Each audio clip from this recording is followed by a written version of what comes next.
Amazing. So, from that, what I can really grasp is that we need this coaching culture to be built. We start from the Mhm. teen coaching program, the parenting coaching. So, everyone needs to kind of become the coach for every other person, right?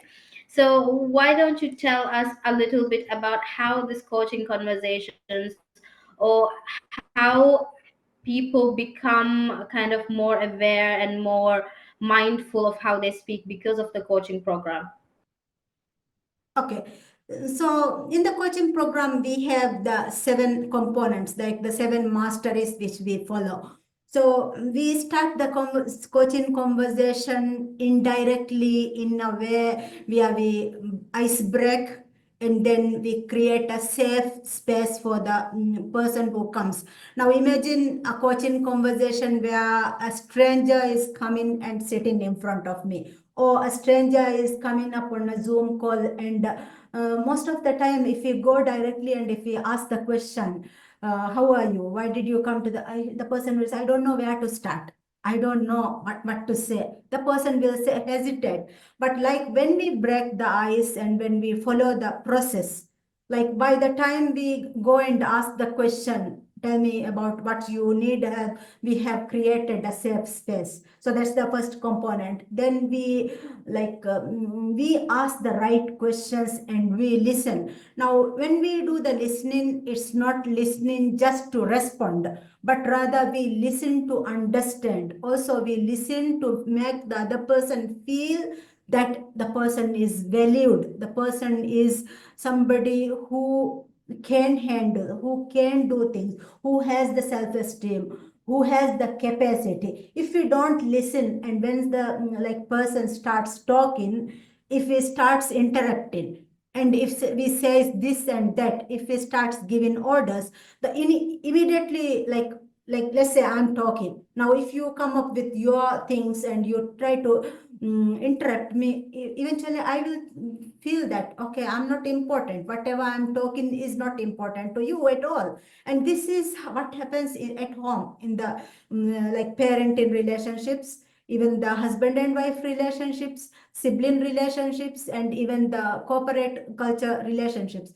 We don't listen.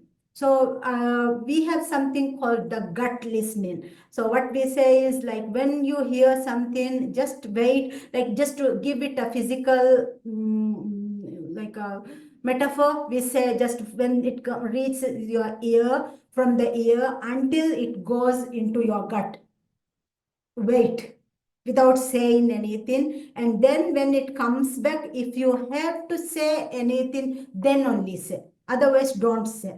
Just nod, just appreciate the other person, just make the other person feel that you are listening, you are agreeing. Sometimes you mirror the conversation, sometimes you paraphrase the conversation to see that whether you heard it correct.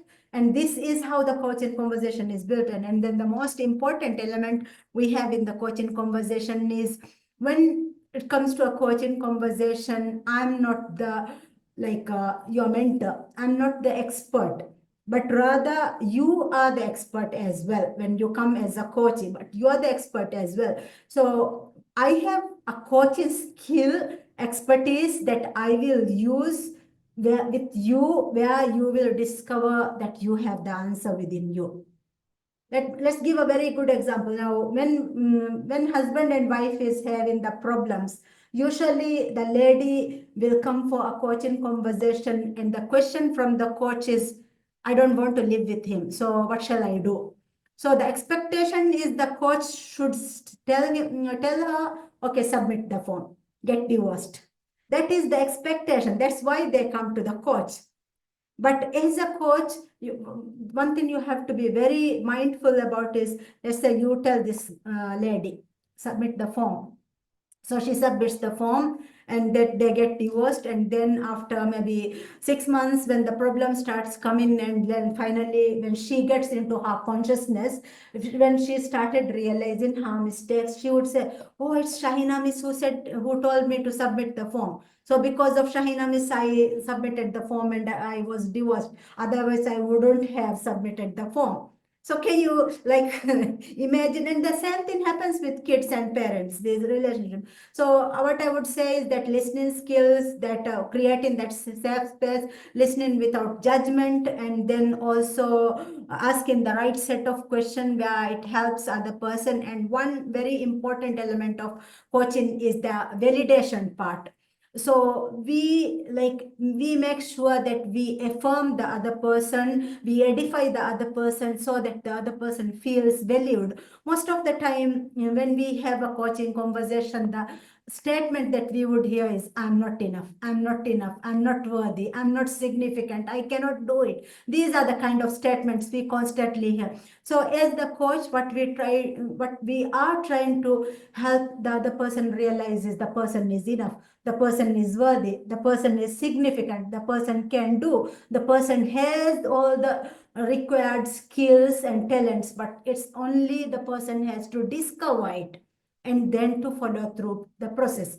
So it's like coaching is a beautiful process where we help the person go from point A to point B seamlessly. That's what we do in coaching.